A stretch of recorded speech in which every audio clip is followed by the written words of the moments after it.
The story kicks off with Liam opening his eyes at a grand dinner party, unsure of how he ended up there. As Liam looks around, confused, he spots a mirror and realizes he's now in the body of a child. Shocked by this discovery, he screams, drawing the attention of the adults around him. His father, the head of the Hamilton family, feels humiliated by Liam's childish behavior. He sternly reminds Liam that, even though he's the fifth son and considered the least important, he's still a member of the Hamilton family and must act like a noble. Liam stays silent, unable to comprehend who these people are or what's happening. A maid nearby assumes Liam is upset because of the scolding and tries to cheer him up. She explains that Liam's father, the Count of Hamilton, is in a good mood because he recently had a daughter after only having sons. The party is being held to celebrate her birthday. Thinking it's all just a weird dream, he goes to sleep, hoping to wake up back in his old life. However, he wakes up the next morning still in the child's body. Accepting that this is his new reality, Liam dons the attire of a young noble and steps out onto the balcony to take in the Hamilton estate. He is amazed to see the vast lands surrounding the house, which the maid proudly tells him belong to the Hamilton family. As Liam tries to process his situation, his older brother Bruno calls him for a discussion about their newborn sister. Bruno, the fourth son of the family, is just a year older than Liam but acts far more mature. He has already decided that their sister must grow up to be beautiful and marry into the royal family. He believes this is the only way to secure the Hamilton family's future. Bruno explains that the Hamilton family is on the verge of losing its noble status. For 3 generations, the family has failed to achieve anything significant. Their father, the current head, is the 3rd generation leader, and when he retires, someone from the 4th generation will take over. Bruno is convinced they won't accomplish anything by then, so the family's survival depends on their sister's marriage to royalty. He advises Liam to start thinking about their family's future as well. Their conversation is interrupted when their tutor arrives to teach them the basics of magic. Hearing that he'll be learning magic, Liam can't contain his excitement and jumps from his seat, surprising Bruno. Bruno warns Liam not to get his hopes up too high, explaining that only 1 in 100 people have the natural talent for magic. Still, Liam is thrilled, as he never had the chance to learn magic in his previous life as a commoner. Determined to master magic, Liam pays close attention to the tutor. After class, he rushes to a maid and asks to be taken to the library. Once there, he starts searching for books on magic. Picking up a book titled Novice Fire Magic, Liam carefully follows the instructions to cast a spell. To his amazement, he successfully creates a small flame on his index finger. Liam's maid is amazed when he successfully casts a fire spell and congratulates him on his talent. Excited to learn more, Liam approaches his father, the Count, and requests access to grimoires, books of advanced magic from the library. Preoccupied with work and uninterested in his 5th son, the Count dismissively grants Liam permission to study whatever he wants outside the library. Wasting no time, Liam dives into his studies, gathering books and practicing magic. Within a month, he masters a new fire spell called Flame Cutter, even without using a grimoire. Proud of his progress, Liam demonstrates his achievement to his older brother Bruno, who is stunned that Liam learned such a spell on his own in just 1 month. Motivated to keep up, Bruno tries to find shortcuts in his own grimoire, but quickly realizes that Liam has an exceptional natural talent for magic. He advises Liam to continue honing his skills, suggesting that his abilities could bring fame and status to their family. However, Bruno worries Liam might overshadow the rest of the Hamiltons and asks if his goal is to become the next head of the family. Liam reassures him, explaining that he's only studying magic as a hobby and has no desire to compete for leadership. With his novice fire spells mastered, Liam sets his sights on learning novice ice spells. News of his progress reaches his father, who finally shows some interest in him. Skeptical, the Count asks Liam to demonstrate his magic. Liam freezes a book with ice magic, but his father is unimpressed, thinking it's too basic.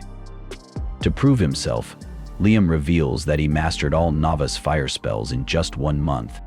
Hearing this, the Count's attitude shifts. He bursts into laughter, declaring that their family has finally been blessed. Encouraged, he tells Liam to keep learning and offers him access to more grimoires, if needed. For the first time, Liam feels supported by his father, which motivates him to improve further. Later, as Liam prepares to practice magic in the woods, the Count is informed of troubling news by a butler. Unaware of the situation, Liam heads to the forest and encounters a mysterious man in a white coat sitting under a tree. The man asks if Liam is one of the Hamilton sons. When Liam confirms, the man cryptically tells him to capture him, then dismisses it and changes the subject to magic. Intrigued by Liam's interest in novice magic, the man offers to teach him a more efficient method. He demonstrates by casting 5 spells at once, impressing Liam, who eagerly asks for lessons. Pleased by Liam's humility and lack of noble arrogance, the man agrees to teach him. The man shows Liam how to cast magic circles with both hands simultaneously. Liam quickly picks up the technique and progresses to attempting 3 magic circles at once. But he struggles to execute the spell due to insufficient magical power.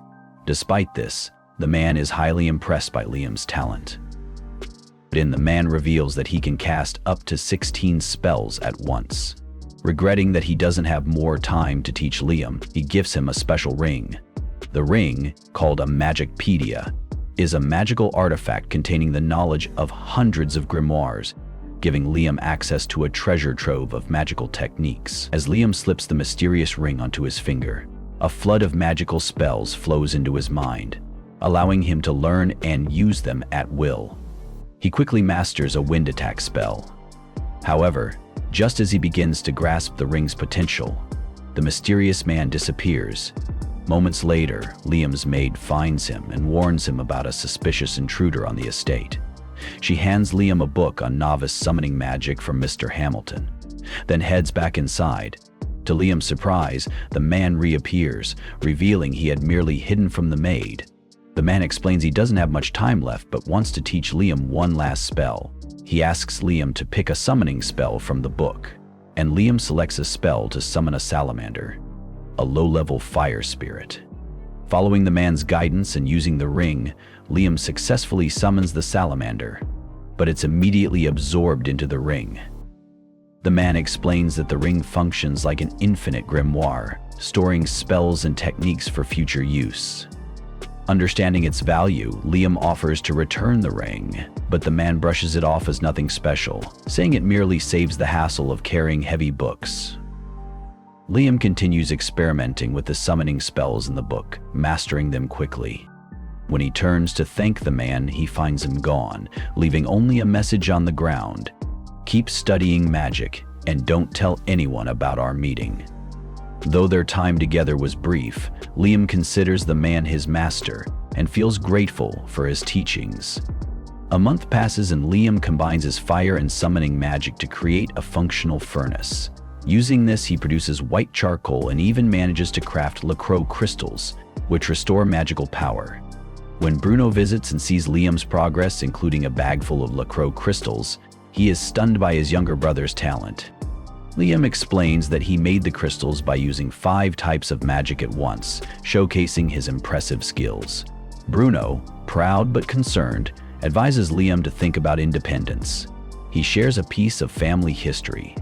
Their father had sent a large force to fight a sealed monster in a distant land, hoping to save the family. The mission ended in a crushing defeat, leaving only a handful of survivors. Bruno believes their father and eldest brother Albervit will stop at nothing to retain their noble status, even dragging Liam into their schemes. To avoid this, Bruno encourages Liam to seek independence, starting with earning his own money. Liam sells his white charcoal for a pouch of gold coins and treats himself to a bowl of ramen. Inspired by the meal, he decides to introduce ramen culture to the Hamilton household.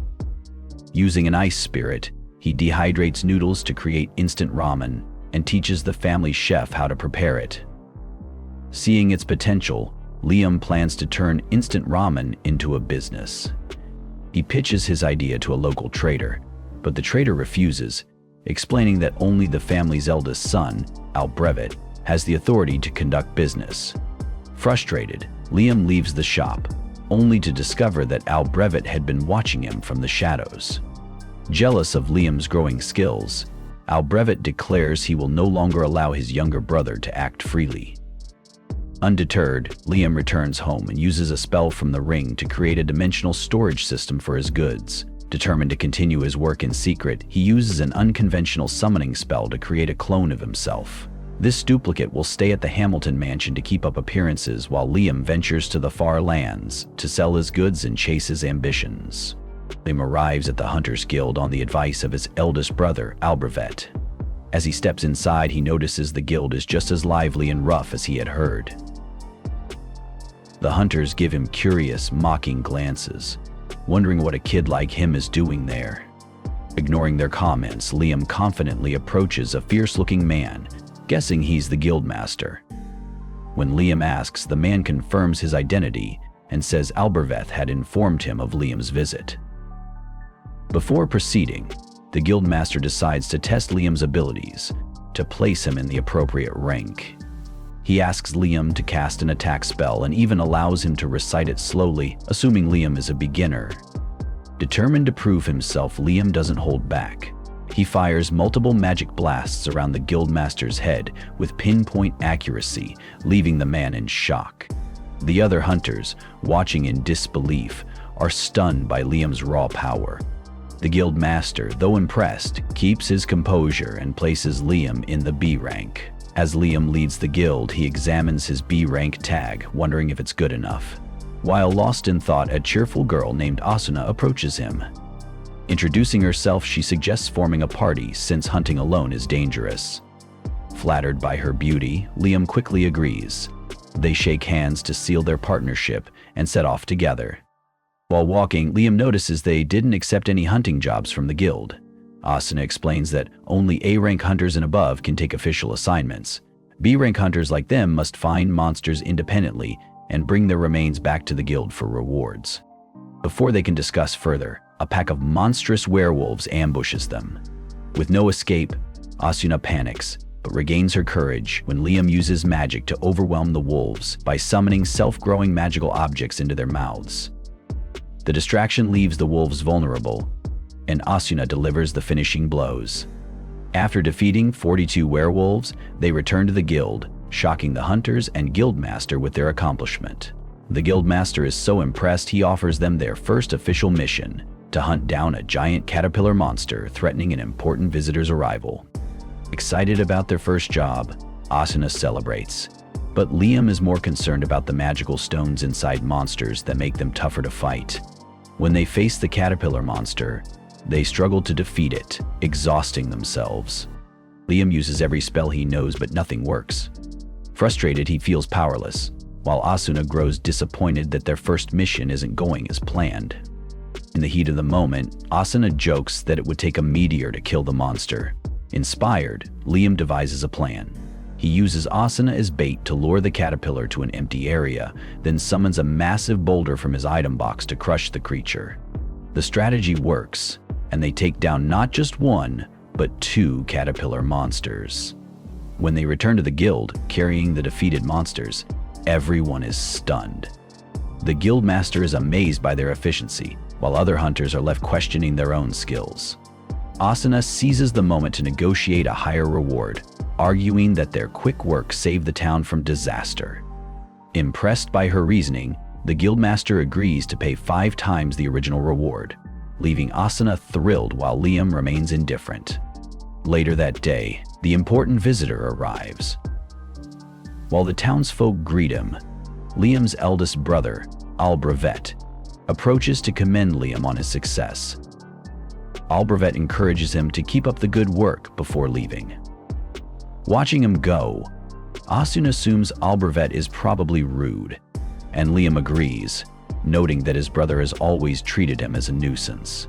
As the visitor passes through the crowd, his gaze falls on Liam. Liam meets the important guest, who introduces himself as James Stanley. When Liam introduces himself, James immediately recognizes the name and mentions that he knows Liam's father. However, his attention quickly shifts to the ring Liam is wearing, asking how Liam got it, since it belongs to someone he knows. James jokingly accuses Liam of stealing it, but when Liam explains that Raymond was his teacher, James calms down. Intrigued, James begins asking about Liam's time training under Raymond, finding the stories amusing. Curious about Liam's strength, James arranges a test. He calls over his acquaintance Simon and asks Liam to use his best attack spell against him. For the first time, Liam decides to recite an incantation, remembering that it can make spells more effective. Using the names of his favorite singers as an incantation, Liam launches magic missiles at Simon. Though Simon initially defends himself with the barrier, Liam's spell breaks through, leaving Simon unconscious. Impressed, James praises Liam's potential and decides to knight him, granting him independence from his family. Later that day, James officially makes Liam a knight. He hopes this title will help Liam step out of his brother's shadow. During their conversation, James asks Liam if he's ever been pranked by Raymond, whom he knows to be a mischievous teacher. Liam recalls a peculiar graduation gift from Raymond, 100 kg of gold dust hidden in a lake, requiring him to perfect his item box skill to retrieve it, and picking up the dust it is robbed. James immediately suspects the gold was a decoy and the real gift might still be hidden. Taking this advice, Liam returns to the lake, uses his item box to drain the water, and discovers a hidden door beneath the dry lake bed. Inside, he finds a letter and a maximum-leveled grimoire, which Raymond reveals is the true graduation gift. Determined to unlock the grimoire's secrets, Liam spends hours practicing the spells inside.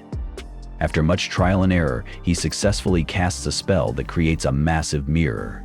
Stepping through it, he discovers an alternate dimension, a space that grows larger as he becomes more powerful.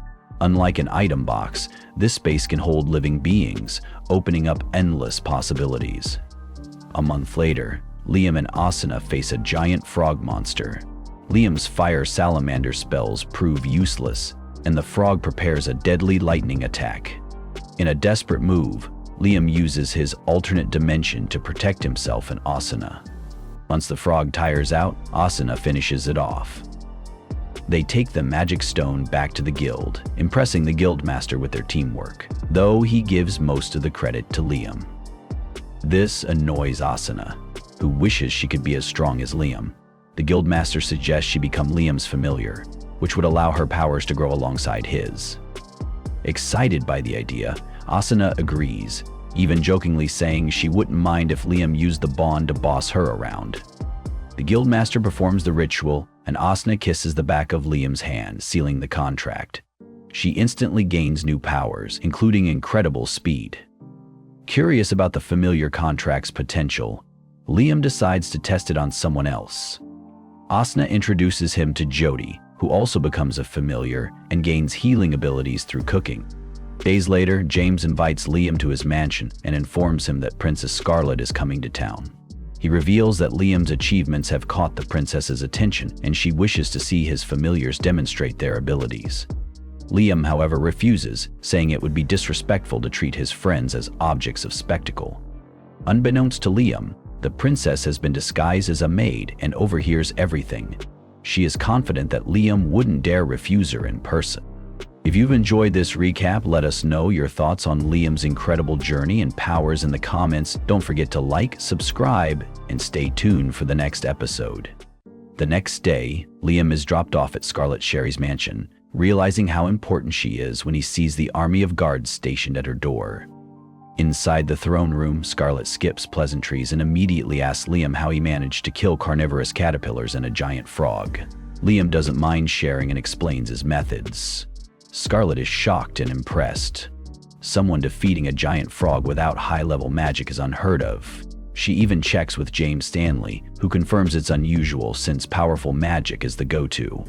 Scarlet then changes the subject, asking to see Liam's familiars. Feeling the weight of her authority, Liam still declines, saying he won't put his companions on display for anyone. Scarlet's smile disappears and she questions his boldness. Liam holds his ground, and Scarlet, amused by his guts, laughs and rewards him with the title of Baron.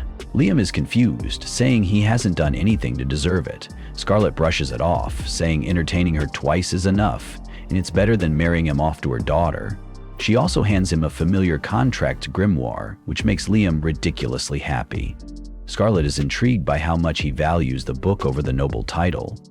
Later, Liam examines his new grimoire and realizes he has a lot to master. If he doesn't keep the book close, his familiar contracts could dissolve. His brother Bruno shows up to celebrate Liam's promotion to Baron, joking that their father, Albervet, must be fuming. Liam's title is higher than their dad's now, making him more valuable in the eyes of the kingdom. Meanwhile, Albervet is annoyed, overhearing maids gossiping about Liam's accomplishments. He confronts them, asking who they think is better, him or Liam. Terrified, the maids tell him he's the best. Albervet storms off, determined to achieve something big, because if Liam can do it, surely he can too. The next morning, the kingdom's men are mesmerized by the beauty of Liam's familiars. Jody calls him master, but Liam insists on being called by his name. Despite his protests, Asuna points out that Liam acts very much like a master. Jody takes the opportunity to admit that being around Liam makes her heart race, leaving the men drooling over the familiars absolutely furious. Liam then asks Jody and Asuna if they're ready to form a team.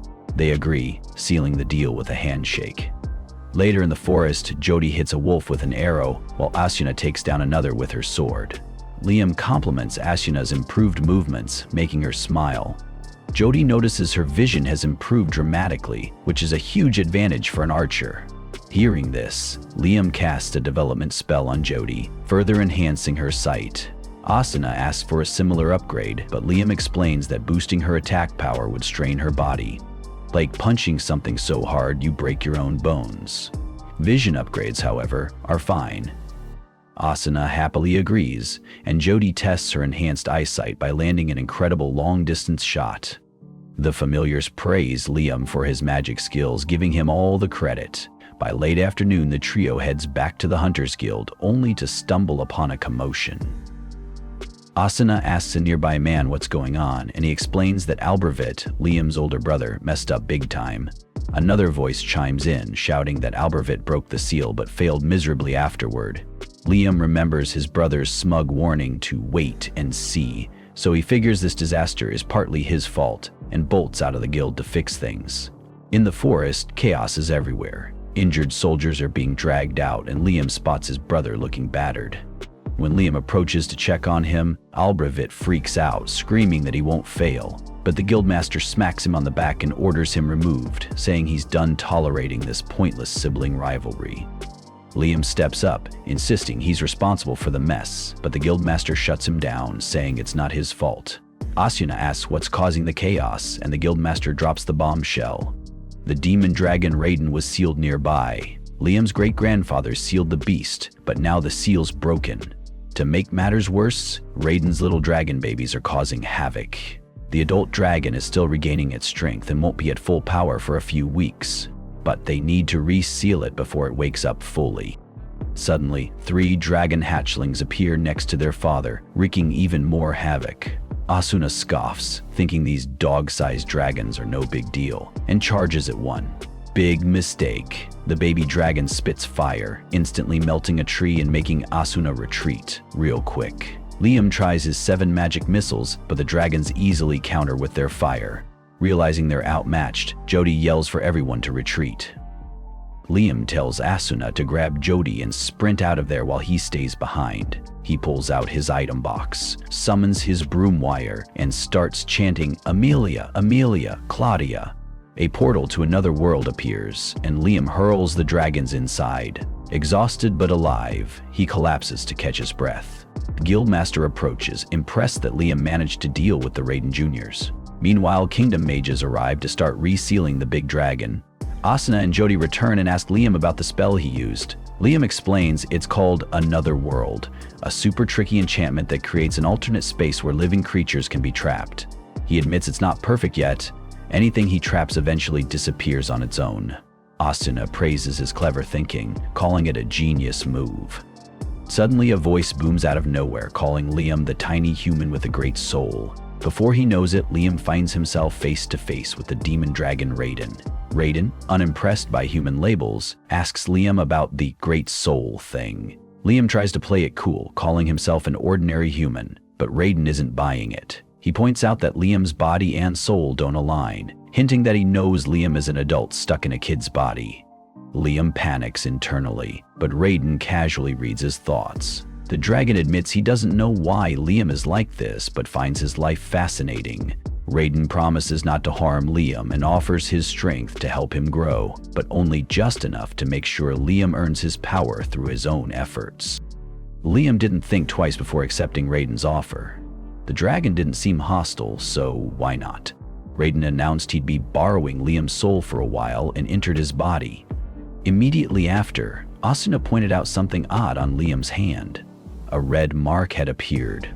The guildmaster figured Liam had absorbed the demon dragon, and Liam could feel a crazy surge of power within himself. Naturally, Liam decided to test this newfound power. He fired some magic missiles into the air and, to his shock, 11 came out without him even chanting. That had never happened before. Intrigued, he tried again with a full incantation, and this time, 17 missiles appeared, all perfectly controlled. While Liam was geeking out over his magic upgrade, other mages around him started looking drained. Raiden chimed in from inside his head, telling Liam to chill out and contain his mana, as it was accidentally sapping the energy of nearby sorcerers. Asuna and Jody, however, seemed completely unaffected, possibly because they were connected to Liam as his familiars. The guildmaster, still wrapping his head around everything, thanked Liam for taking care of the demon dragon. Liam, ever the considerate guy, pulled out his item box and dumped 10 kilograms of gold dust on the ground, offering it as compensation for everyone's troubles.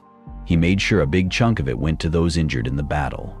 The guildmaster joked that if Liam were the head of the Hamilton family instead of his brother Albervet, life would be so much better. Later that night, Liam's father Charles expressed his gratitude for cleaning up the mess Albervet had caused. When Liam asked about his brother's fate, Charles said Albervet would be confined at home for a while. Liam realized it could have been worse. His brother could have been expelled. Charles added that Lord James was still in town, and that word of Liam's success would soon spread across the nation. Liam would likely be rewarded. Despite the praise, Liam couldn't shake the guilt he felt over Albervet's actions. He stood outside his brother's room, wanting to say something, but not knowing what. Inside, Albervet was throwing a tantrum, screaming that the Hamilton family was ruined because Liam had defeated the demon dragon, a task that should have been his. Hearing this, Liam decided to leave, realizing that deep down, Albervet really did care about protecting their family name. That night, Liam had a weird dream about practicing magic he didn't recognize. When he woke up, he was so excited that he ran to his usual training spot in the forest to try it out. The first spell gave off vibes similar to another world, and after hours of practice, he managed to summon a Raiden Jr. dragon. Suddenly, Princess Scarlet appeared, catching him in the act. She was impressed by the sacred magic he had used and awarded him the third-class Phoenix insignia, a badge given to new heroes who accomplish incredible feats, like defeating a demon dragon. But there was a catch. To make it official, Scarlet needed Liam to tell the whole story for the record. Liam recounted everything, but for some reason the princess told him to keep the story under wraps and not share it with anyone else. The next day, Liam received a hefty reward of 3,000 gold coins from Scarlet. He figured the princess wanted to buy his silence about the whole dragon ordeal. The next day, young Liam found himself in a tough spot when James Stanley strolled up and asked if he'd mastered the fine art of sacred magic. Scarlet had clearly paid him well to keep quiet, because he looked like a deer caught in headlights, struggling to come up with an answer. James, ever the sharp observer, commented on Liam's suspicious silence and how the hefty reward Scarlet gave him only made things seem fishier. Defeating that demon dragon had already turned Liam into a rising star, even earning him a spot among the nobility. Normally, Scarlet would have gone back to the capital to report everything to the king, but she hadn't, which only fueled James's suspicion further. Then James dropped another bomb. Witnesses claimed the massive demon dragon had turned into light and been absorbed by Liam. At this point, Liam knew he couldn't hide the truth any longer. He threw his hands up and admitted he'd picked up a few sacred magic tricks. James, knowing he had the boy cornered, told him to prove it. So Liam summoned a beginner spell called All Clear, a handy little spell that wiped out all evils, including poison and petrification. Seeing this, James couldn't help but marvel at the power of sacred magic, calling it the work of God. He then took the opportunity to give Liam a quick history lesson about the War of the Three Dragons. Long ago, 3 dragons fought a huge war, and one emerged victorious thanks to sacred magic. That dragon teamed up with a human to create the kingdom of Jamil, the same kingdom they all lived in today. With Raiden now buddying up to Liam, James couldn't help but think Liam might be recreating the kingdom's founding myth. But James had 2 big concerns. First, Liam's friends in the Hamilton family got their noble title by claiming they'd sealed a demon dragon. If it turned out that this dragon wasn't a threat but actually the kingdom's founder, the Hamiltons could kiss their noble status goodbye. Second, if the dragon got angry about being falsely imprisoned, it might decide to torch the whole kingdom for fun. Liam, thinking back to something Raiden once said, assured James there was no need to worry. Raiden didn't care about the labels humans slapped on him and had no plans for revenge against humanity. In fact, Raiden seemed genuinely interested in Liam's life, which made James start to believe Liam could truly be the kingdom's savior. Later, Liam decided to practice activating slower spells, figuring they'd be useful someday. But when he returned to town, chaos erupted. His friends practically ambushed him at the guild, and adventurers swarmed him like he was a rock star. Jody proudly announced that she'd spread the word about his dragon-slaying heroics, which had people lining up to work with him. Asuna handed him a ridiculously long list of potential team members, warning that most of them just wanted to ride his coattails. Feeling overwhelmed, Liam headed home, only to find something even crazier waiting for him. Hundreds of marriage proposals. Bruno teased him about being late to the marriage game and even handed him a proposal from a relative of his fiance's family. Bruno couldn't help but ask what Liam had done to become this popular. Liam shrugged and said, "I just defeated a demon dragon." But Bruno wasn't buying it, insisting there had to be more to it. Liam started to suspect James's suspicions were right. People were doubting his story. Still, he couldn't help but marvel at how popular he'd become since taking on the role of a noble. Liam showed his friends a cool spell called Otherworld. He opened a portal to a house he had stored in his item box, which had been built by the city's carpenters. Asuna, impressed, asked if the house would disappear when he deactivated the spell. Liam explained that it used to, but now he had mastered the spell, so it stayed intact. They explored the cozy house, amazed at how practical it was to carry a fully furnished home wherever they went. But Joby asked if there was any way to have proper lighting in this alternate space. Liam admitted it was tough to sleep there, since there wasn't any concept of night or day. Joby then asked if it was possible to make everything dark. Liam, trying to show off a bit, summoned a low-level shadow spirit named Shade to cover the space in darkness. At first, it turned pitch black, making everyone feel like they'd walked into a cave. To fix it, Liam conjured a fire salamander to light the fireplace. Joby asked if it could be brighter, but Shade, being a low-level spirit, wasn't exactly equipped for that. Asunu joked that it'd be nice if spirits could grow like humans, which gave Liam the idea to use a familiar contract spell on Shade. As soon as he cast the spell, Shade grew in size, gained a voice, and thanked Liam for giving him the chance to level up. Now a medium-level spirit, Shade adjusted the space's lighting, creating a perfectly balanced, natural darkness. Feeling grateful, Shade promised to serve Liam with absolute loyalty. Liam admitted he hadn't yet learned medium-level spirit summoning spells, but Shade, now smarter and sassier, pointed out that Liam's ancient artifact ring could store such spells. It just needed practice to master. Taking the advice, Liam got to work. He managed to store Shade in the ring and evolved his fire spirit, who proudly named himself Udfrit. Not stopping there, Liam went full overachiever and used the familiar spell to evolve spirits of water, earth, wind, light, and ice. Each one was upgraded and stored in his ring. Excited by his new powers, Liam decided to push his luck. The next day, Raiden sent him to the forest to check the dragon's resting area. Following the instructions, Liam summoned one of Raiden's offspring, a little dragon hatchling, which promptly distorted reality around them. Suddenly, the normal forest turned into a magical fairyland. Flowers bloomed everywhere, fairies fluttered around and then panicked the moment they spotted Liam. Liam quickly explained he wasn't there to cause trouble and used the hatchling as proof that he was sent by Raiden. The fairies, seeing the little dragon, finally calmed down. Liam added that Raiden himself had asked him to protect them, earning their trust. Apparently, fairy wings were highly sought after for crafting magical artifacts, which made fairies easy targets. Without Raiden's protective barrier, they would have been wiped out ages ago. Now it was Liam's job to keep them safe. He decided to use a spell to solidify their protection, and Raiden chimed in, suggesting Liam name the fairies during the process. Naming, according to Raiden, was like a magical cheat code. By naming one fairy Reyna, Liam not only made her his familiar but also evolved her into an elf. Raiden explained that naming during a contract amplified the magic, producing a stronger result.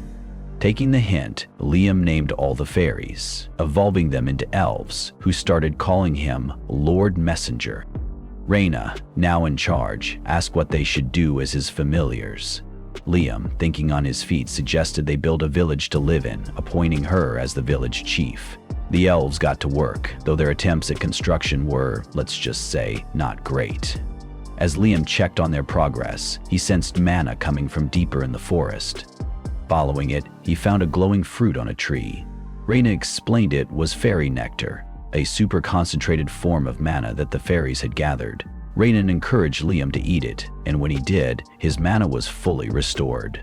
Testing it out, Liam summoned 19 magic missiles, way above his previous limit. The next day, he returned to the village to check on the elves. Reyna greeted him as Lord Messenger again, but Liam, not into fancy titles, told her to just call him Liam. The elves, trying their best, had built some houses, but the results were hilariously bad.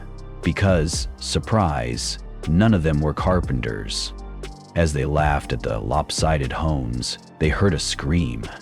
An elf was being attacked by bandits looking to plunder whatever was left after the demon dragon's defeat. Liam rushed in, blasting one thug with magic missiles and doubling the output when more came at him. The bandits didn't stand a chance. After the fight, Liam realized the area was too dangerous to leave the elves unprotected. He thought about moving them to his other world, but the space seemed too small for all of them. Then he noticed something strange. The other world had grown larger, likely thanks to the fairy nectar he'd eaten. Using his upgraded spell, Liam teleported the elves to the expanded otherworld, where they'd be safe from bandits. Overwhelmed by his kindness, the elves knelt before him and asked him to become their king. Liam explained he couldn't become king for several reasons, but he agreed to help the elves and make sure they were taken care of. Already feeling the weight of responsibility, he started thinking about where they could live. A few days later, he whipped up an extra-large pot of pasta to feed everyone while practicing a new high-level holy spell Raiden had taught him. The problem? He'd been at it for 4 days and still couldn't get the spell to work. But Liam was nothing if not persistent, and eventually he pulled it off. Raiden, impressed with his determination, explained that all Liam needed to do now was imagine his destination.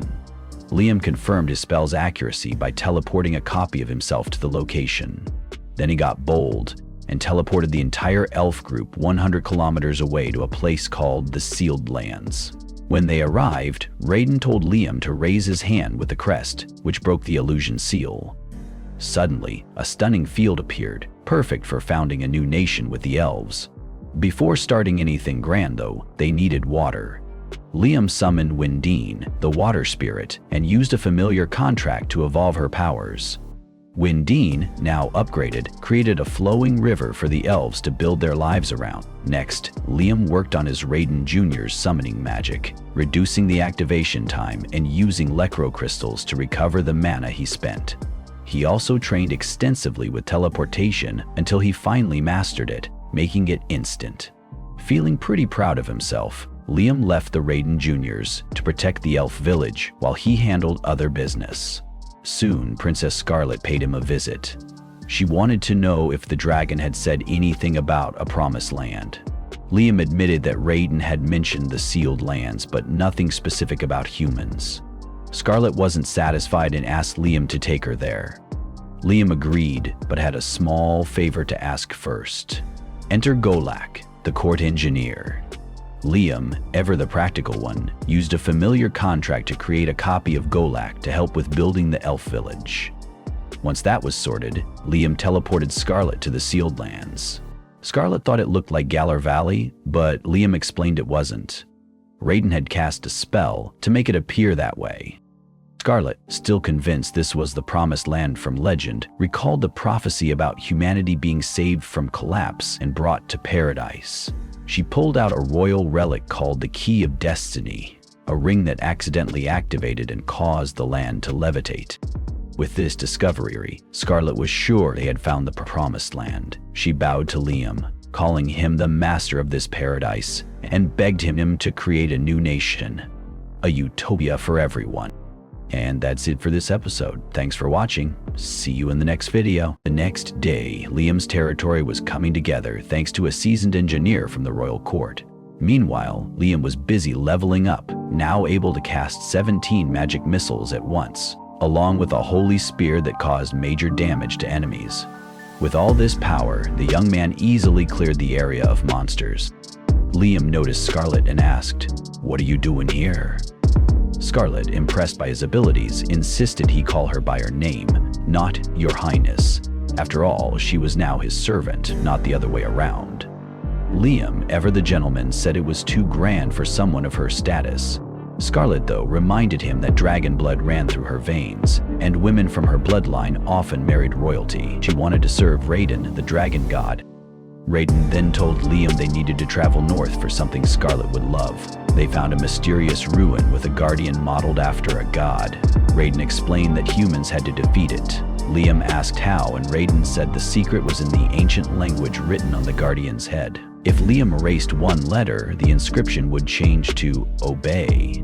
Scarlet pointed out that it was the second letter from the right. Liam wasted no time erasing it, making the dragon obedient to Scarlet. She decided to oversee the beast's recovery, since Liam's magic had injured it. As Liam left the ruins, he was still getting used to the idea of a princess serving him. Raiden thought it was time for Liam to gain enough power to feel worthy. Back in the village, Liam was shocked to find the place nearly destroyed. Elves told him that werewolves had attacked. When the werewolves showed up, demanding outsiders leave or face destruction, Liam tried to talk, but before he could, they attacked.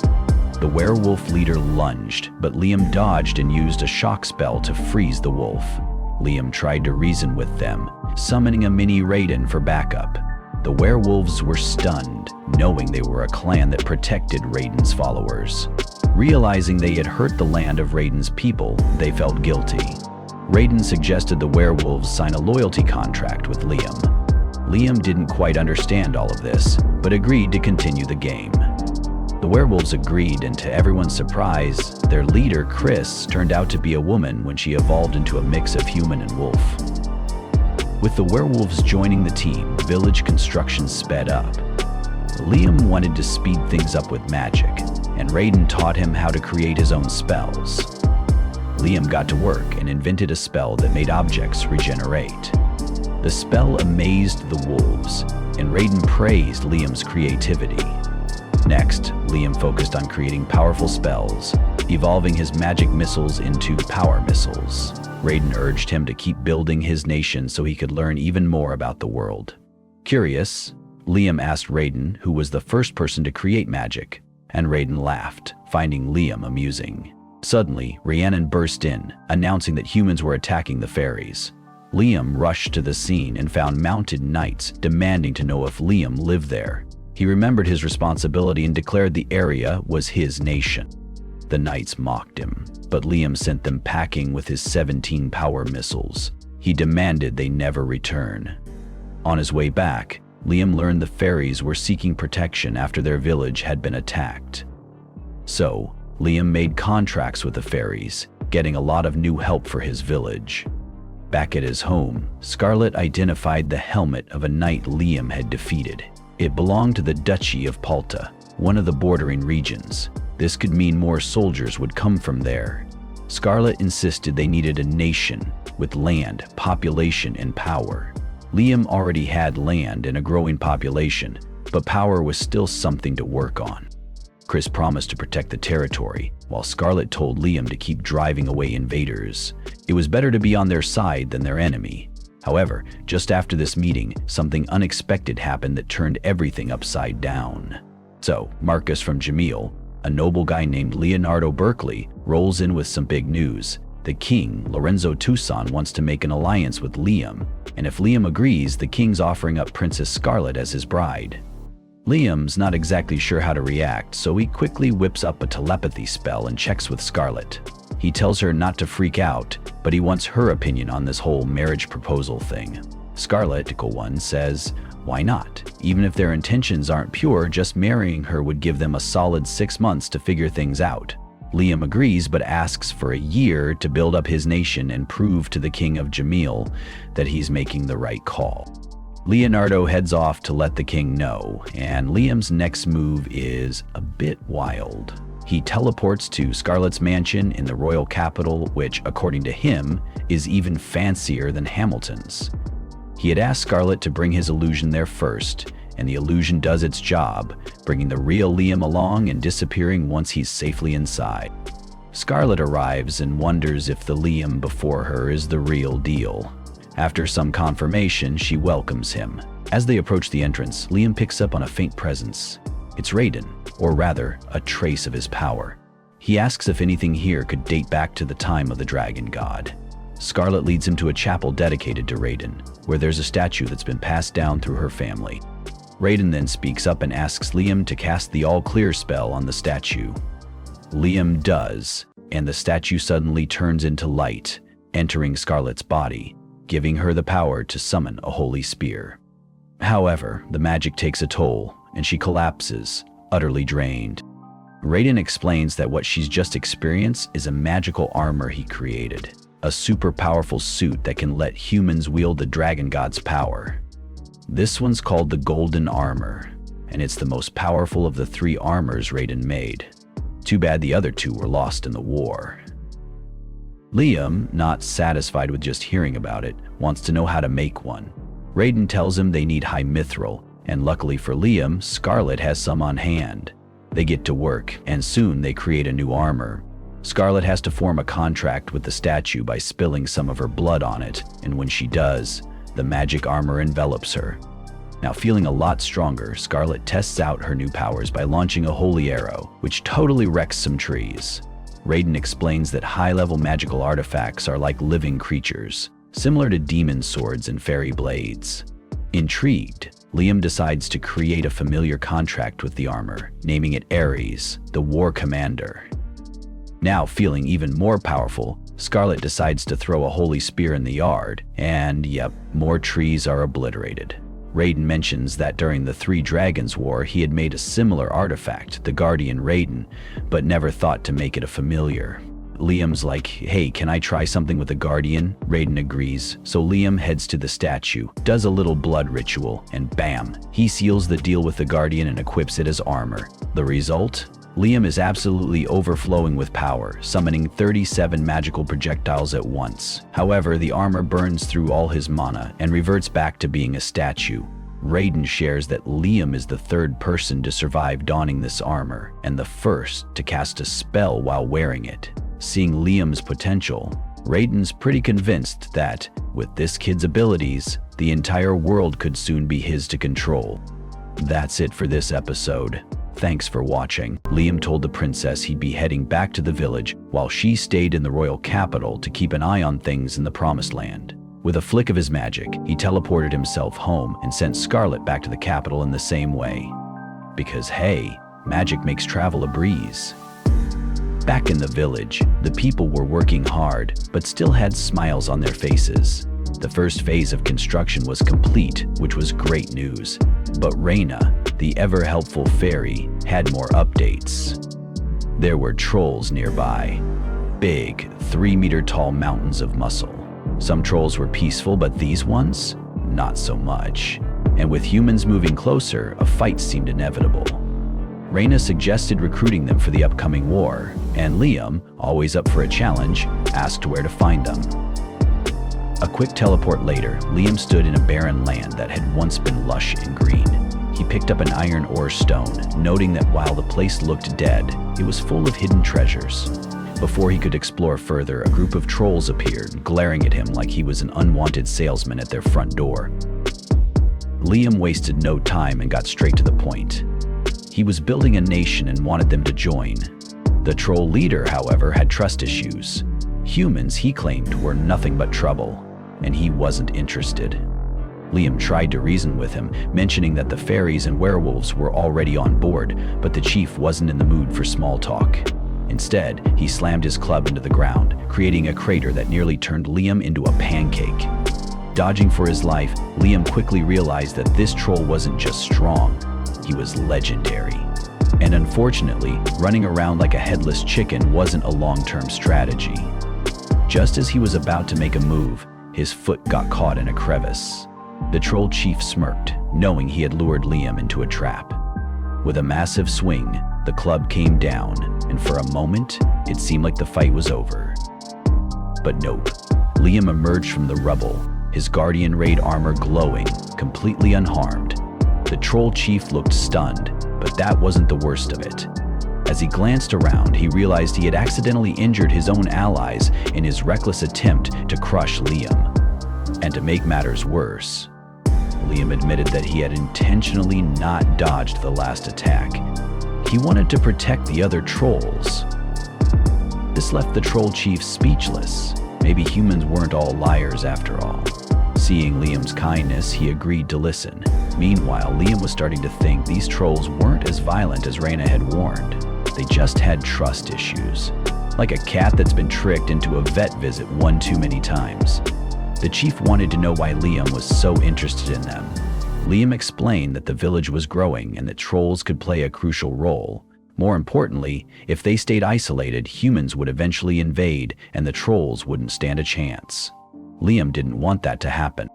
After considering his words, the chief agreed to visit the village before making any decisions. With that, Liam teleported the entire group, and the trolls, who had never experienced magic like this before, were left completely speechless. Safe to say, they were in for a wild ride. Chris suddenly appeared, pointing an accusing finger at the troll chief. "What's this brute doing here?" she demanded. The chief flinched, recognizing her immediately. "The boar woman," he muttered. That was the wrong thing to say. Chris's face turned red, not from embarrassment, but pure rage. "I told you to stop calling me that," she roared. Then, with the grace of a warrior and the fury of a woman scorned, she launched a flying kick straight into the troll's chest, knocking him flat on his back. Liam, blinking at the unexpected takedown, asked, what exactly is your history with him?" Cree folded her arms. "Beats me. Ever since I met this guy, we've just been fighting non-stop. It's like a bad romance, minus the romance." Liam raised an eyebrow. "So? How many times have you fought?" 378 losses for me, 307 wins, but who's counting?" she admitted, before eyeing the fallen chief with suspicion. "But why did he go down so easily? He used to be way tougher." Liam smirked. "Oh, he's not weaker. You're just stronger now, thanks to the familiar pact." Chris grinned smugly. Well, looks like I'm the last cookie in the jar now." Then, with a wicked glint in her eye, she turned to the troll chief. "Hey, big guy, you lost, which means you owe me a favor. And that favor is signing a familiar contract with Liam." The chief grumbled, but after seeing how strong Chris had become, he agreed. Liam initiated the contract and gave him a name. As soon as the pact was formed, Guy's body transformed. He became more human-like, slightly smaller in size, but his power skyrocketed. Chris, ever the battle junkie, immediately pounced on the opportunity. "Round 2, let's go!" This time, Guy was faster, his reflexes sharper. He deflected her attacks with ease, his punches powerful enough to send someone 6 feet under. Literally. Their duel, though playful, was intense, and Liam realized he was witnessing a high-level battle. The other trolls gasped in awe. Their leader had just evolved into something even stronger, a legendary Gigas, the next stage of troll evolution. Inspired, Liam promised to do the same for all of them. One by one, the trolls transformed, becoming not just warriors, but incredibly skilled laborers. This became apparent when they started helping with construction, easily lifting massive stones. Chris, not one to back down, decided to join in. She tried to lift a heavy sack filled with rocks, only to struggle miserably. Guy smirked. Maybe leave the heavy lifting to me? Chris gritted her teeth.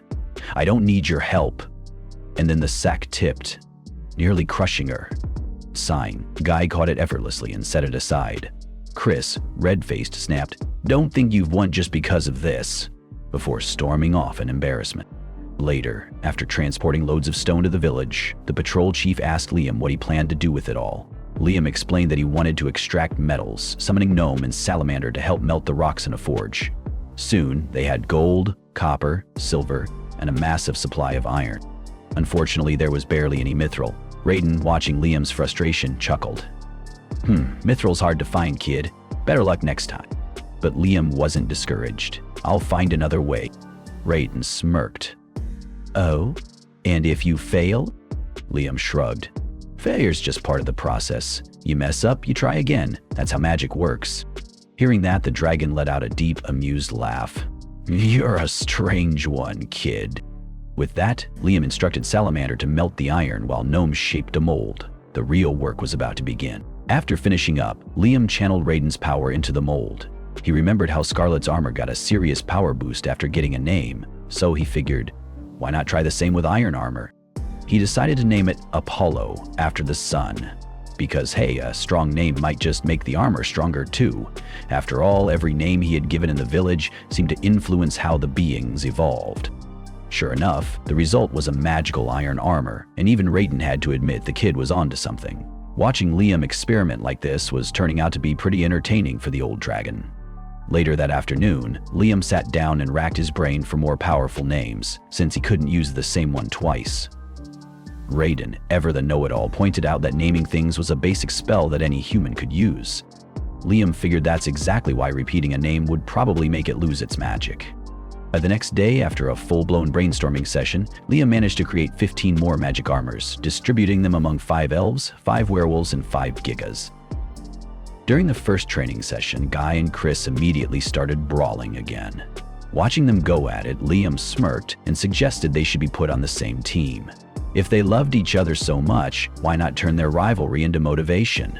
A little internal competition might just make them even stronger. Just then, the air grew heavy as a group of humans on horseback appeared, their smirks full of bad intentions the moment they spotted the elves.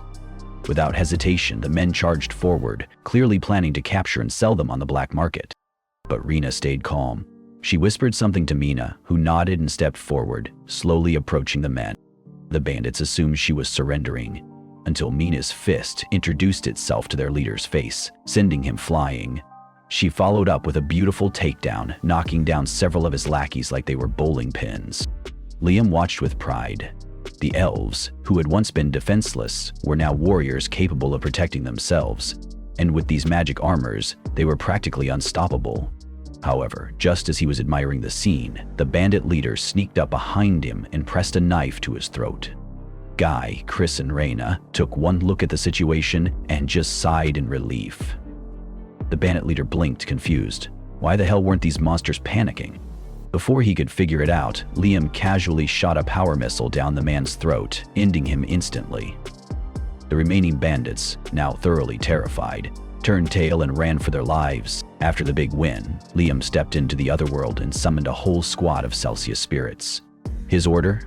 Get that seawater out of my item box, separate the fresh from the salt, and put both back where they belong. The spirits, ever obedient, got straight to work, boosting the village's water supply for all the new arrivals. Meanwhile, the first Windian to evolve into Celsius approached Liam, eyes full of gratitude. "Master, thank you for everything. My world has expanded so much, I even learned how to possess objects." Liam blinked. "Possess objects? Like ghosts do?" The spirit hesitated. "Kind of. Mid-level spirits can inhabit objects, which is why some weapons and armor have special powers. But I have to be careful. The Spirit King might not like me using this ability too much." Liam raised an eyebrow. "Wait, there's a Spirit King? And no one told me?" Curiosity piqued, Liam decided to test this new ability. He made a pact with the spirit, giving her a new name, Zilla Zero. Then he crafted a fresh suit of armor and had Zero possess it. The result? Absolute success. Liam grinned, feeling like a proud parent. But he wasn't about to stop there. He quickly handed out spirit power armor to his top allies, his excitement growing as he watched them unlock powerful magic abilities. Chris and Rena, still getting used to the energy drain, flopped onto the ground, panting. "Okay, this is amazing, but damn, it's exhausting," Chris groaned. Guide, despite also feeling the strain, stood tall. "No matter how hard it is, I'll use this power to protect our people." Chris and Rena exchanged glances before nodding. "Yeah, same here." Watching them, Liam's mind raced. If he could mass-produce these spirit-infused armors, he'd create an army strong enough to protect the entire nation. But Raiden crossed his arms, looking unimpressed. "You're thinking too small, kid. If a few of these armors make your allies this strong, imagine what would happen if a whole army of superior species wore them. They'd have the power to crush entire nations." Liam scratched his chin. "And that's a bad thing?" Raiden smirked. "Depends on whose hands they fall into." Liam gulped. "Yeah." The next day, Asuna and Jody were already frustrated because Liam had gone off without telling them where he was headed. He was about to explain, but Asuna let it go under one condition. He had to hand over the money. Liam was confused until Jody reminded him that it was the cash they had asked him to keep safe. The day before, Liam had taken them to a treasure chest overflowing with gold, explaining that they were paid to keep quiet about Raiden. Asumet admitted she would have stayed silent even without payment, while Jody pointed out that their contract with Liam meant they would follow his decisions regardless. Liam tried to clarify, but he decided there was no point in arguing. Instead, he showed them their share. Shocked by the sheer amount, they asked him to hold on to it, since carrying that much money around would be risky. Back in the present, Liam asked what they planned to spend their share on. The two exchanged knowing grins before heading into a store. A while later, they returned with a grimoire, the only ownerless one in town. They figured Liam might be interested, and they were right. He eagerly flipped through the pages, channeling magic into the book, and was instantly rewarded with powerful spells he had never encountered before. Overjoyed by the discovery, he sincerely thanked his companions, who were just as happy to have helped. Later, at the tavern, Liam revealed that he was building a nation. He told them they had a choice: stay in the city or join him on this journey. Without hesitation, they assured him they would go with him. To them, he wasn't just a leader, he was family. Liam, caught between embarrassment and excitement, nodded in acknowledgement. Asuna, always full of energy, was ready to set off immediately, but Liam reminded them that he needed time to master the grimoire first. He summoned the dust box and began practicing, noticing that the activation time decreased with each use. Once he had a firm grasp on the technique, Asuna asked about its function. He explained that it worked similarly to an item box but affected the flow of time inside. As they spoke, a waitress arrived with their food, giving Liam the perfect opportunity to test his new spell. He placed a piece of fish inside the dust box and waited a minute. When he retrieved it, the once fresh meal had completely rotted, filling the air with an unbearable stench. The girls recoiled, realizing that the box rapidly aged whatever was placed inside. Liam immediately saw the potential uses. Spotting a bottle of grape juice on a nearby tray, he put an idea to the test. After placing the juice and yeast inside the dust box for 5 minutes, he pulled out a bottle of perfectly aged wine. Jody took a sniff, instantly recognizing the deep, velvety aroma. The girls were amazed, and Liam realized this technique could be used for more than just wine. It could speed up the fermentation process for soy sauce, pickles, and other preserved foods on a large scale. To test the exact aging rate, he made 10 bottles of juice, placing one inside the dust box every hour. When he finally retrieved them, he poured a sample from each bottle and observed Jody's reaction as she tasted them in succession. She confirmed that the first bottle had aged for 1 year, while the 10th had aged for 10 years. With this, Liam concluded that 1 hour inside the dust box equaled 1 year in real time. With this discovery, they resumed their journey. The group arrived at Liam's new village, a thriving settlement he had been developing alongside his allies. Asuna and Jody were immediately drawn to the liveliness of the place, interacting with the people and taking in the beauty of their new home. That night, a grand banquet was held to welcome them. As always, Chris and Guy reignited their rivalry, this time competing to see who could cook the best meal. Chris proudly presented her monster sheep BBQ, a dish so mouth-watering that Jody and Masoon could barely hold back their excitement. Not to be outdone, Guy countered with an exceptionally flavorful monster cow roast. The two challengers praised each other's skills, but remained determined to win. Meanwhile, Rana introduced the elf special herb and mushroom soup, which could be enhanced with Lime's instant noodles. The variety of flavors overwhelmed the group, and Asuna could no longer resist, diving straight into the food without hesitation. Jody, slightly embarrassed, reminded her to show some restraint, but it was clear that no one minded. Soon the entire group was feasting together, enjoying the well-prepared dishes and sharing in the moment. The next day, the villagers took advantage of the fertile land, harvesting an abundance of fresh fruit. Liam joined in, eager to experiment with new juices and fermentation techniques. With a flourishing settlement, loyal companions, and endless possibilities ahead, his adventure was only just beginning. The group was exploring when Asuna noticed a strange star-shaped fruit she had never seen before. Jody, excited, couldn't wait to try one. Suddenly, Chris and Guy rushed past, their arms full of the fruit, competing to see who had gathered more. Before they could celebrate, Rana scolded them, explaining that taking all the fruit from a tree would stop it from bearing more. Before the argument could continue, screams echoed from the nearby forest. Without hesitation, the group ran toward the source, finding Gon being attacked by a strange creature. Liam quickly launched 17 power missiles, blasting the monster away, but it survived and disappeared deeper into the woods. Liam gave chase but lost track of it. Meanwhile, Guy checked on Gon, only to see his body changing, his expression twisted into something monstrous, almost like the creature that bit him. As if turning into a zombie, Gon attacked Guy, who tried to reason with him, but it was no use. Struggling to restrain him, Guy had no choice but to fight back. Liam stepped in, casting a total purification spell that healed Gon's wound and put him to sleep instantly. Jody suspected it was a vampire infection, something usually incurable, but since Liam had healed him, she was in awe of his power. However, Chris and Guy disagreed, arguing that vampires disintegrated in sunlight. Jody suggested it might be a mutant Dracula, a rare vampire so strong that its underlings could resist the sun. If true, that meant they were facing a major threat. Liam ordered everyone to gather more information. Hours later, a werewolf scout rushed back to the village with urgent news. A horde of 10,000 vampires was spotted just 10 kilometers north. The village's soldiers were vastly outnumbered, and even worse, orcs and goblins had joined the vampire army. Jody was now certain that Dracula was leading them. While vampires usually kept to themselves, this one had turned them into violent conquerors. Liam immediately ordered the evacuation of nearby villages. However, one of the messengers returned, reporting that the villagers refused to leave, believing they could defeat the vampires. Unfortunately, the orc village was soon overrun, its warriors crushed by sheer numbers. Worse, a powerful vampire appeared, and all the lesser ones knelt before him. The defeated orcs were turned into vampires on the spot. Realizing this was the Dracula, Liam knew they had to defeat him first.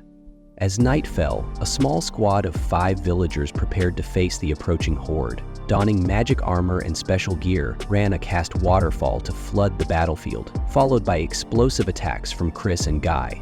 Asuna and Jody struck with powerful magic weapons, cutting through the enemy ranks. Watching from a cliff, Liam observed carefully. The team had managed to slow down the horde, but then Dracula himself arrived, blocking their escape. Before he could command his army, Liam teleported in front of him and used a displacement spell to send them both 100 kilometers away. Dracula, unimpressed, mocked Liam's efforts, but Liam was determined. Defeating the vampire lord would end the war. He launched 19 power missiles, but Dracula easily blocked them and vanished, appearing behind Liam in an instant. Though Liam dodged, he was shocked by Dracula's speed. He tried attacking with holy spears, but Dracula simply evaporated and reformed elsewhere. In the next moment, the vampire grabbed Liam and sank his fangs into his neck, only to realize he had bitten an illusion. The real Liam stood nearby, watching closely. Dracula admitted Liam was skilled, but the fight wasn't over. Liam considered using his guardian Raiden's armor for a power boost, but it would drain his mana too fast. He needed to be sure of victory first. Every time he attacked, whether with fire or ice, Dracula simply dissolved and reappeared. Laughing, the vampire declared himself invincible. He wasn't truly alive, so he couldn't truly die. His body was just a vessel that absorbed life energy. That gave Liam an idea. If Dracula wasn't alive, then he could be stored inside the dust box, just like any other inanimate object. Acting quickly, Liam trapped him inside. 10 hours later, equivalent to 10 years inside the dust box, Dracula had entered a state of suspended animation. With no life inside the box, he could do nothing. Liam smiled, realizing he had won. Raiden, watching from afar, laughed at Liam's unconventional strategy. Liam just shrugged. Sometimes, using your head is better than throwing 1,000 fireballs. After taking down the enemy leader, Liam returns to his familiars and asks what happened to Dracula's followers. They explain that the monsters have been acting strangely, almost as if they're in a daze, but they don't know why. Curious, Liam walks up to one of them and easily breaks its tooth. Joby mentions that some monsters naturally lose their teeth, so they need to confirm whether Liam really defeated the master vampire. It turns out that these creatures have broken free from Dracula's control, and they actually look healthier because of it. Liam decides to leave it for now and focus on more pressing matters. However, just as he shifts his attention, the newly freed creatures are suddenly consumed by a strange force. Raiden explains that Dracula's mana was controlling their bodies, and now that he's gone, they'll disappear unless something is done.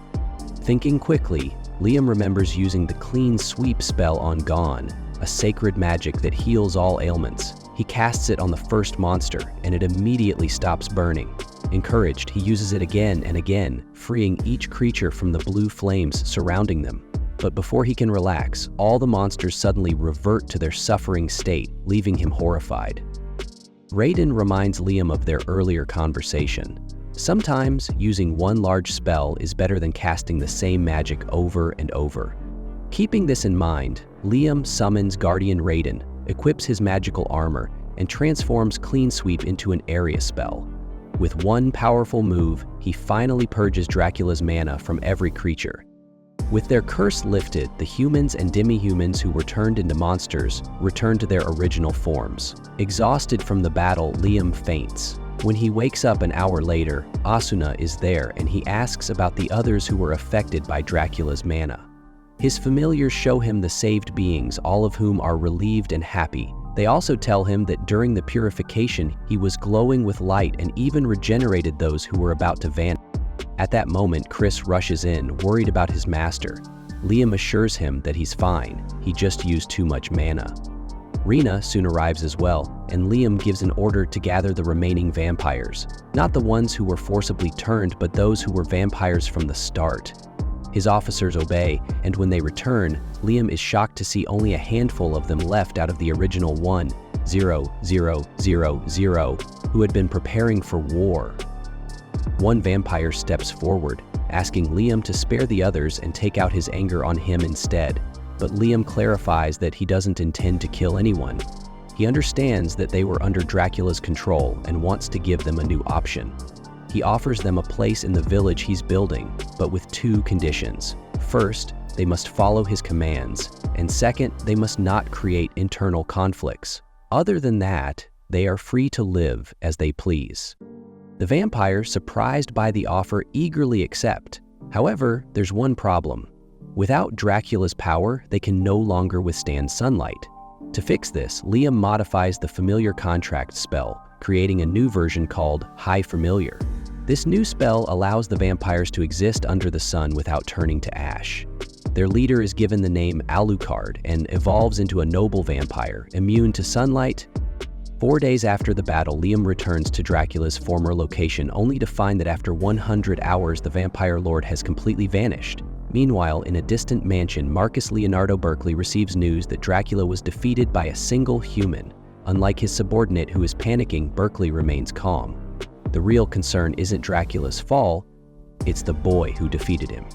The images captured from the battle didn't reveal exactly how Liam won, but Berkeley is convinced that this young baron is a monster in human skin. Not only can he cast high-level spells effortlessly, but he also wields the power of a dragon. He orders his subordinate to continue gathering information on Liam Hamilton, stating that the land can be conquered later. Alone, Berkeley muses that in every critical period of history, a powerful individual appears, but he can't tell if Liam is a hero or a future tyrant. The next day, Liam is completely drained and takes a break by lying in the village grass. He just signed a contract with 1,0,0,0 former monsters, which means he had to come up with names for all of them, an exhausting task in itself. As he rests, Slalin and Slip-On, two slimes he made into familiars, proudly show him a doll they crafted in his image. Looking around, Liam sees the rapid progress in the village. Structures are being built, and every race is contributing in its own way. The elves, who have improved their construction skills, are leading the building projects. Guy and the giants are responsible for defense, while the werewolves use their hunting skills to provide food. Everything seems to be running smoothly, until Guy warns him that a group of humans is approaching the village. They claim to be merchants from Quistador and request an audience with the village's king. Liam insists that he is not a king, which confuses Guy, since, to him, Liam is clearly the ruler of this land. To prove his point, Guy turns to the villagers and asks if anyone disagrees that Liam should be their king. Without hesitation, every single one of them cheers in agreement. Then, as if to make it official, Raiden suddenly appears from the sky and declares Liam as the absolute leader of this land. Liam is left speechless, realizing that this responsibility has now been placed on his shoulders. A few hours later, Liam meets with Scarlet, who had been investigating the Gemel Kingdom. Though she didn't find any major revelations, she is certain that the king and his ministers are hiding something. They won't give up on this land easily, but the real mystery? She still doesn't know why.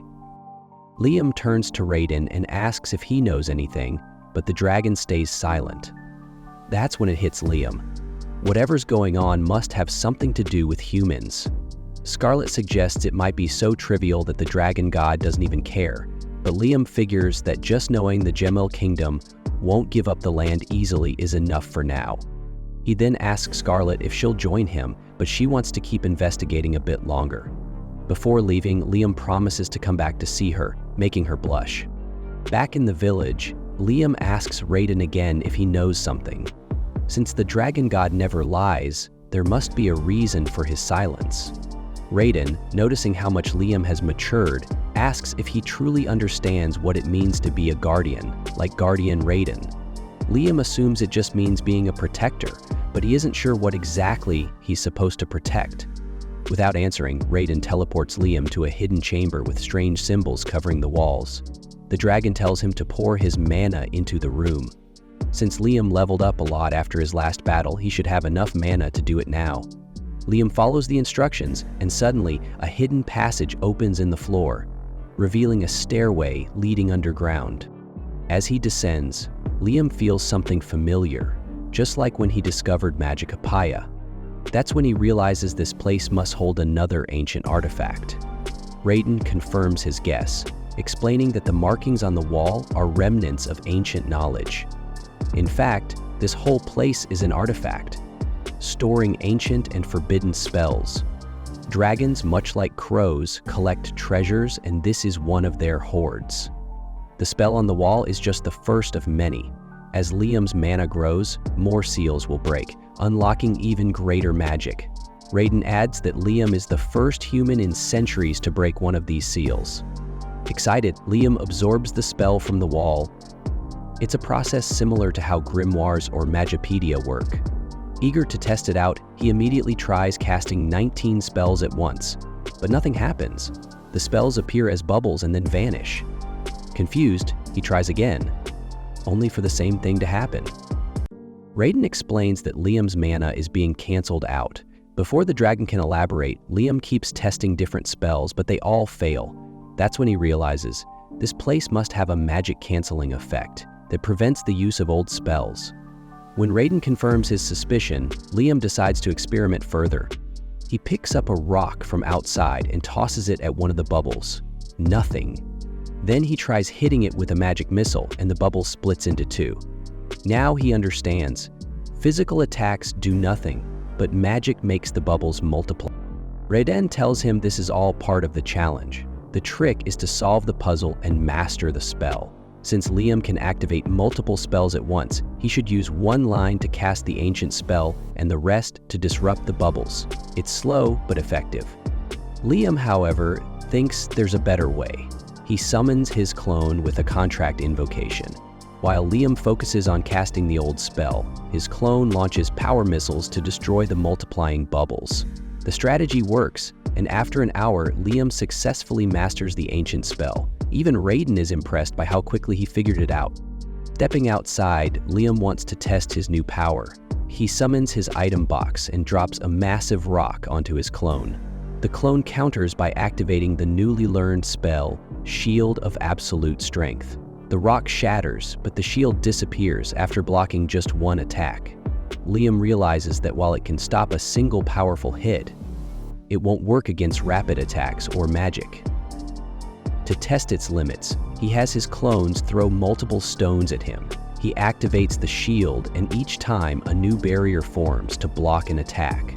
However, in a real battle, this wouldn't be practical. Against a rain of arrows or fast attacks like Asuna's, it wouldn't hold up.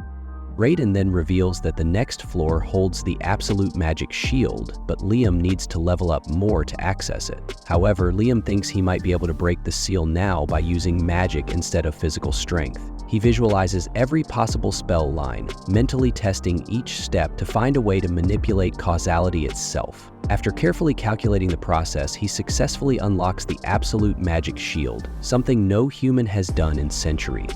Eager to test it, Liam casts 19 power missiles while maintaining the shield, confirming it works perfectly. Meanwhile, Raiden watches in amazement. Liam not only broke the ancient seal, but also activated a legendary spell using his own unique method.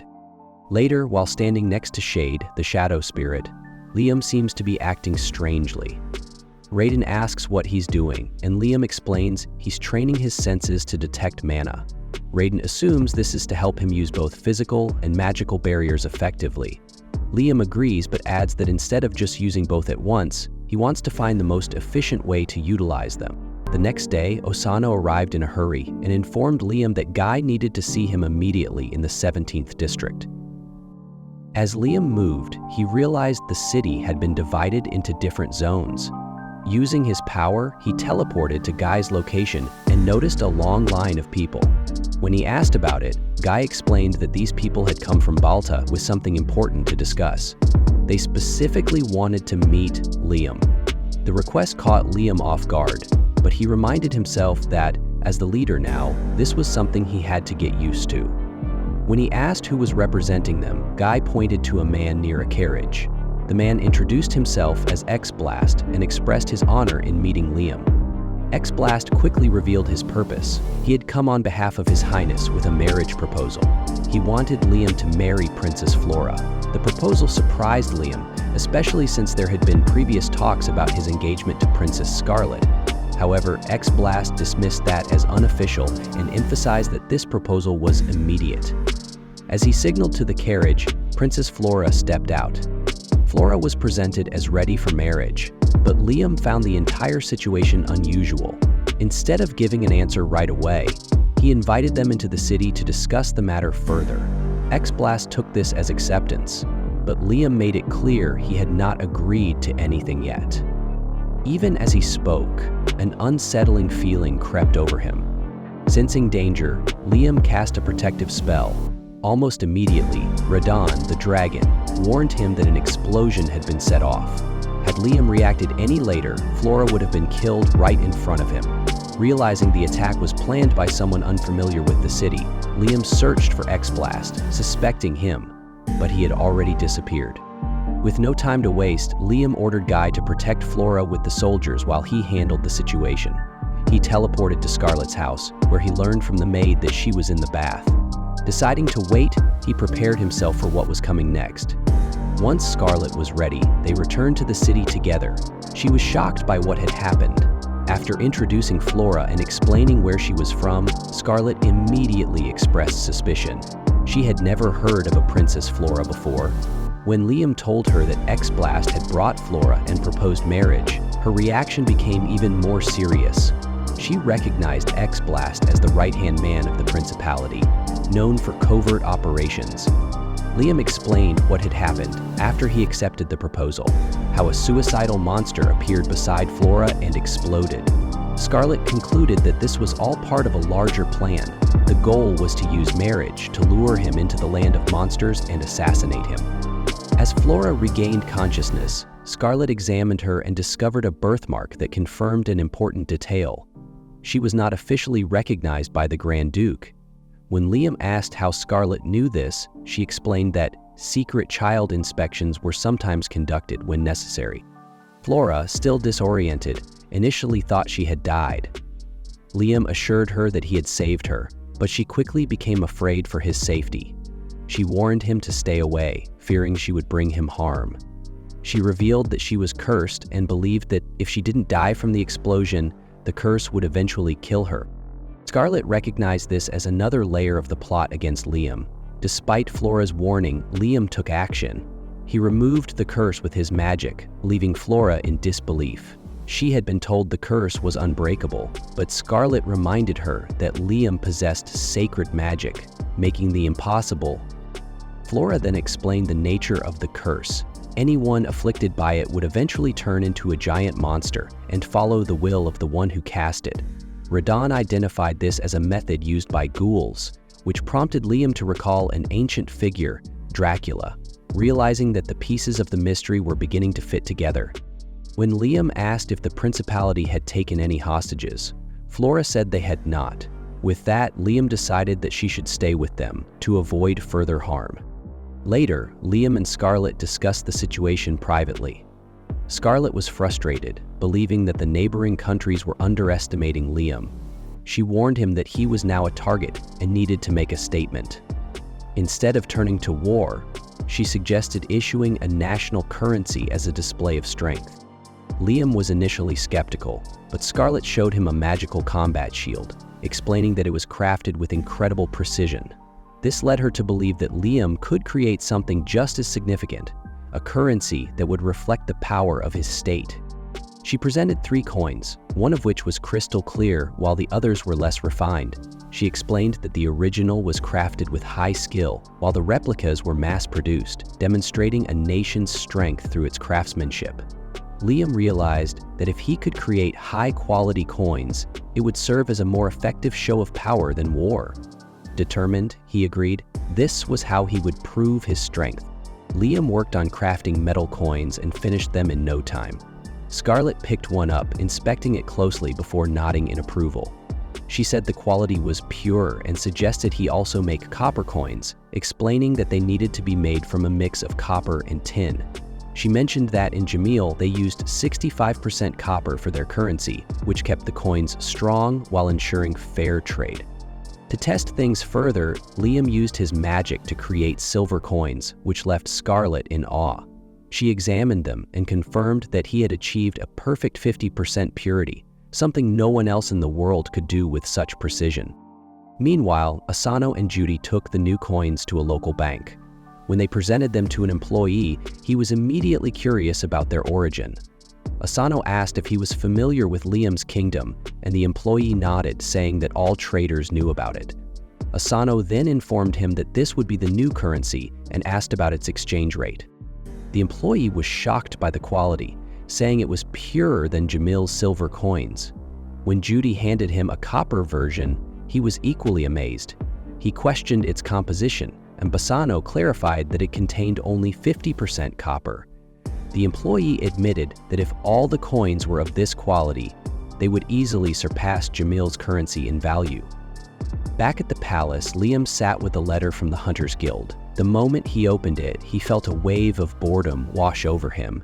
Scarlet noticed and asked what was wrong. Without a word, he handed her the letter. Scarlet read it and burst into laughter before angrily calling it a joke. The letter was from Privet, stating that he had built a new city and was waiting for Liam to visit to discuss a deal. Scarlet found it ridiculous. Liam, however, stayed calm and reassured her that it wasn't worth getting upset over. Still, he asked for her thoughts.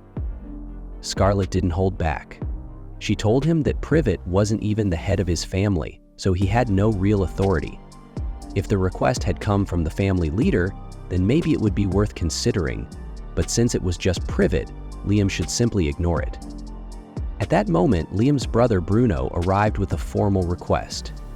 He respectfully asked for permission to trade in Liam's state, promising to pay taxes and follow all the laws. Liam was surprised by his serious tone and told him to relax. Bruno explained that Liam's state was surrounded by 3 massive countries, and he believed it had the potential to become a major trading hub. That was why he had come to negotiate in person. Liam considered the situation. Unlike Privet, Bruno was the rightful head of his family, and instead of making demands, he had come seeking permission. Liam agreed to his request, which made Bruno bow deeply. Liam quickly told him to stop. There was no need for that between brothers. After Bruno left, Liam mentally connected with Scarlet, asking for her advice. She told him to be fair with Bruno, offering reasonable taxes and trade rules, but to handle Privet strictly.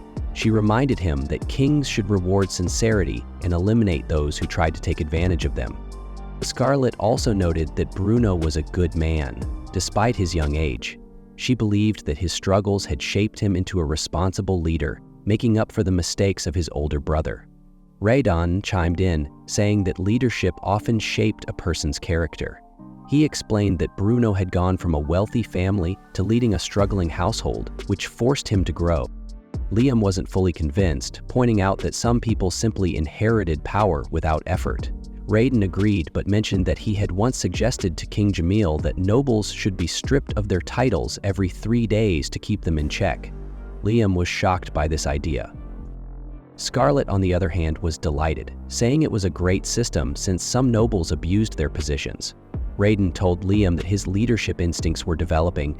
He was learning to ask for opinions before making decisions, which was a key trait of a true king.